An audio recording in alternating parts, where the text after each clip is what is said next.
Olá pessoal, Alessandra Gabriel aqui na nossa leitura As 5 Linguagens do Amor, do Gary Chapman. Nós estamos no capítulo 10 e fizemos a parte 1 do capítulo 10, que diz: amar é uma escolha. No último vídeo, se você não assistiu os outros capítulos ainda, tem um link aqui em algum lugar, um card onde te conecta aos outros capítulos. E na parte 1 desse capítulo 10, eu falei sobre satisfazer a necessidade de amor um do outro. O que significa isso? Como é satisfazer a necessidade de amor um do outro?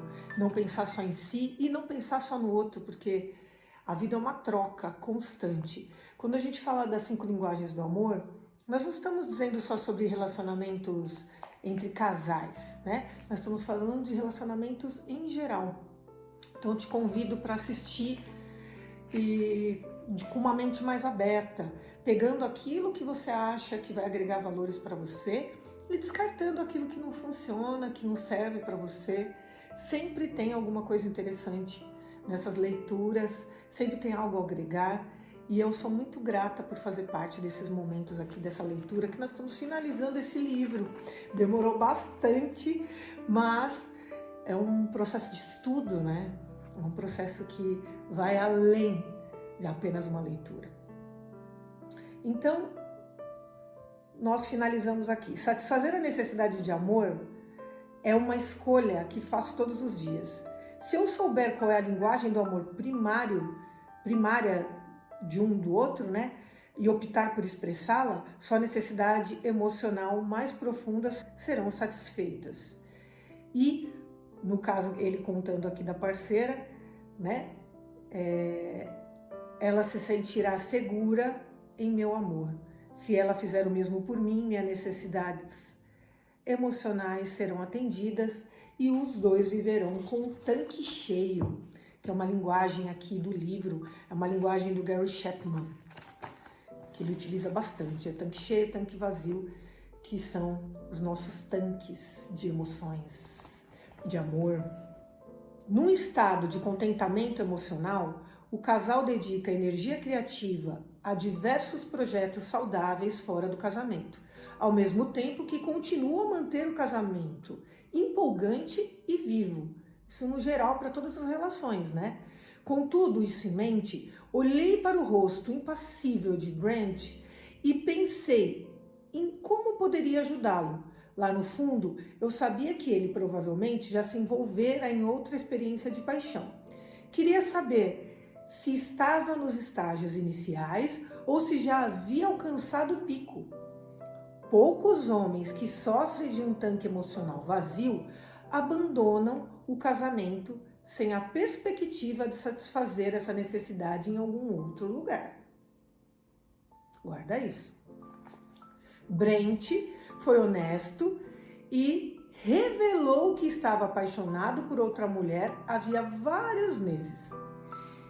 Tinha esperanças de que os sentimentos desaparecessem e de que ele resolveria as coisas com a sua esposa. Mas a situação em casa piorara e o amor pela outra mulher havia aumentado.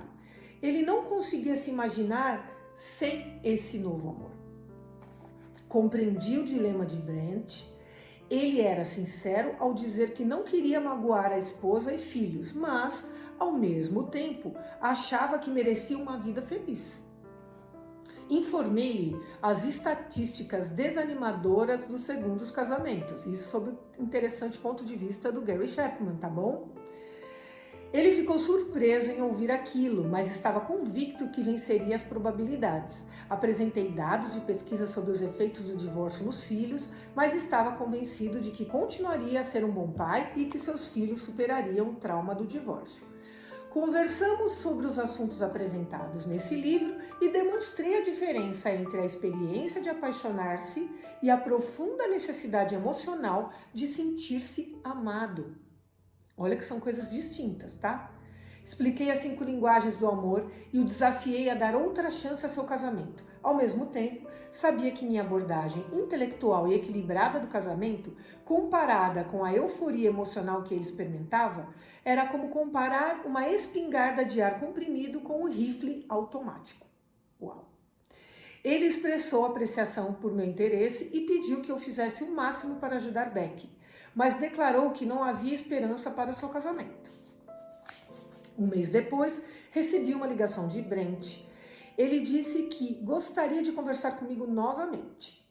Dessa vez, ao entrar em meu consultório, visivelmente perturbado. Não era o homem calmo e frio que eu vira antes. A amante começara a descer do pico emocional e a perceber coisas que não apreciava nele. Ela começou a afastar do relacionamento e ele estava arrasado. Lágrimas escorriam de seus olhos enquanto ele me dizia o quanto ela significava para ele e o quão insuportável era ser rejeitado. Ouvi Brent por uma hora antes dele pedir o meu conselho. Então disse-lhe que compreendia sua dor e que ele atravessava o luto emocional natural de uma perda, um pesar que não desaparece da noite para o dia. Expliquei, porém, que a experiência era inevitável. Fiz questão de lembrar-lhe da natureza temporária da paixão e de que, mais cedo ou mais tarde, sempre descemos das alturas e retornamos ao mundo real. Alguns abandonam a paixão antes do casamento, outros depois. Ele concordou que era melhor agora do que mais tarde. Muito bom. Depois de algum tempo, sugeri que talvez a crise fosse um bom momento para que ele e a esposa se submetessem a sessões de aconselhamento conjugal. Lembrei-lhe que o verdadeiro e duradouro amor emocional é uma escolha. E esse amor poderia renascer em seu casamento se ele e a esposa aprendessem a amar-se nas linguagens do amor corretas de cada um. Ele concordou com o aconselhamento conjugal e 9 meses depois, Brent e Becky saíram do meu consultório com um casamento renovado. Quando o vi 3 anos depois, ele me falou do casamento maravilhoso que tinha e me agradeceu por ajudá-lo num momento crucial da sua vida. Disse-me que apesar da perda da amante se fora havia mais de 2 anos, ele sorrindo disse: "Meu tanque nunca esteve tão cheio e Becky é a mulher mais feliz que você encontrará por aí." Felizmente, Brent recebeu os benefícios daquilo que chamo de desequilíbrio da experiência da paixão. Funciona assim: quase nunca 2 pessoas se apaixonam no mesmo dia e quase nunca perdem a paixão juntas. Você não precisa ser um cientista social para descobrir essa verdade. Basta ouvir músicas românticas. Aconteceu da amante de Brent perder a paixão numa hora oportuna. Então tudo foi sincrônico. Cada experiência é única. Pegue para você aquilo que dessa experiência faz sentido para você. Nenhuma relação é igual, nenhuma relação é única. Cada momento tem o seu desafio, a sua sintonia, e cada escolha é a melhor escolha que você pode ter. Cada escolha que você tem, no momento em que você tem, é a melhor escolha que você pode ter, porque você fez uma escolha. E quando a gente faz uma escolha, toma uma ação de acordo com a nossa consciência, com toda a nossa, de corpo e alma, né, como eu digo, o que acontece? Tudo vai acontecer e você vai bancar o preço da sua escolha, seja ela com resultado positivo ou negativo. Aqui nós tivemos um resultado positivo depois de anos de trabalho.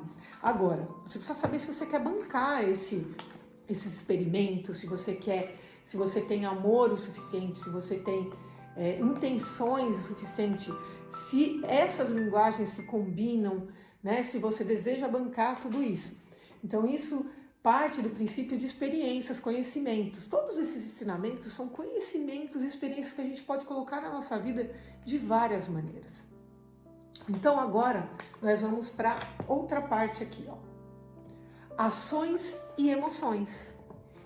Nos 9 meses em que aconselhei Brent e Becky, lidamos com os inúmeros conflitos que eles nunca haviam resolvido. Olha que interessante, isso é importante. Mas a chave para o renascimento da união conjugal foi descobrir a linguagem de amor primária de cada um deles e optar por falá-la com frequência. O que fazer se a linguagem do amor do seu cônjuge não for natural para você? Ouço muitas vezes essa pergunta em meu seminário sobre casamento e a minha resposta é sempre: e daí? A linguagem do amor da minha esposa são atos de serviço. Uma das coisas que eu faço por ela regularmente, como ato de amor, é passar aspirador na casa. Você acha que passar aspirador de pó é algo natural para mim? Ele, falando, Gary Chapman. Minha mãe costumava me obrigar a fazer isso. Durante todo o ensino médio, eu não podia sair para jogar bola aos sábados sem antes ter passado aspirador na casa inteira. Naquela época, eu dizia a mim mesmo, quando eu sair daqui, existe algo que eu não vou fazer, passar aspirador na casa. Olha só que interessante, isso aí engloba muitos outros experimentos, muitos outros valores, né?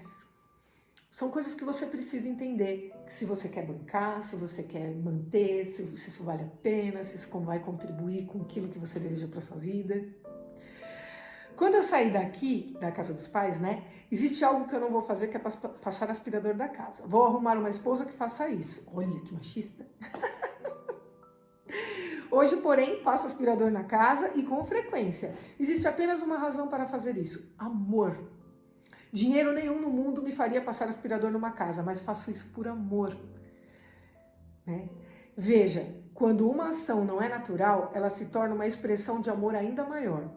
Isso dentro de todo o processo que você quer criar para o outro. Se isso é tão válido, se isso vai fazer tanto sentido, né? É um sacrifício que vale a pena, então você faz.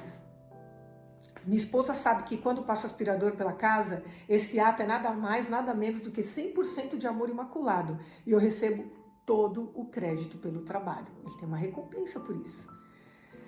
Alguém pode dizer, mas Dr. Chapman, isso é diferente. Sei que a linguagem do amor do meu cônjuge é até toque físico, mas não sou uma pessoa afeita de toques. Nunca vi meus pais se abraçarem e eles nunca me abraçaram. Eu simplesmente não sou assim. O que eu posso fazer? Você tem duas mãos? Consegue juntá-las? Formando um círculo? Agora imagine que seu cônjuge esteja no meio e puxe-o em sua direção. Aposto que se você abraçar seu cônjuge 3.000 vezes, tudo passará a ser mais conformável. Uau! Mas, em última análise, não se trata de conforto. Estamos falando de amor. E o amor é algo que você faz por outra pessoa, não algo que faz para si mesmo. A maioria das pessoas faz muitas coisas diariamente que não são naturais para elas. Para alguns, um exemplo disso é cair da cama pela manhã. Lutamos contra sentimentos e nos levantamos. Por quê? Porque acreditamos que há algo que vale a pena a fazer naquele dia. Olha que lindo isso, gente. Isso é para tudo, isso é para a vida. Você tem um propósito, você trabalha. Você acha que todo dia eu levanto e falo, nossa, que delícia, Nossa, tem dia que eu quero descansar, que eu quero ficar um pouco mais na cama, mas não, eu levanto porque tem um propósito, tem algo ali depois disso, depois desse levantar, depois de fazer coisas que às vezes não são tão agradáveis, que são recompensadoras e valem muito a pena. Mas isso tudo tem que ter um propósito, tem que ter uma consciência, né? E não só um sacrifício, como uma dor, como um pesar, como um sentimento de vítima, de vitimismo. Não é isso. É um ato de amor, de recompensa. Tudo que eu faço me traz alguma recompensa. E não é a curto prazo, às vezes é a longo ou médio prazo. Às vezes você trabalha uma vida inteira. Para quê? Para conquistar todo esse valor que você proporcionou para as pessoas e tudo mais que você tem conquistado, né, durante toda a sua vida, toda a sua entrega, todo o seu trabalho. Bom, voltando, normalmente antes que o dia acabe, nós nos sentimos bem por ter levantado. Nossas ações precedem nossas emoções. Nossas ações precedem nossas emoções. Ocorre a mesma coisa com o amor. Descobrimos a linguagem do amor primária do nosso cônjuge, do nosso parceiro, e decidimos expressá-la, quer isso seja natural ou quer não.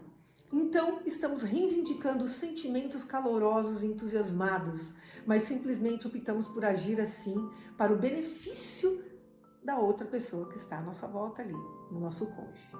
Queremos satisfazer a necessidade emocional dele e nos proporcionar a falar a linguagem do amor. Ao fazê-lo, o nosso tanque de amor emocional, o tanque da linguagem emocional dele fica cheio. E há grandes chances dele que ele corresponda e comece a falar a nossa linguagem também. A vida é uma troca.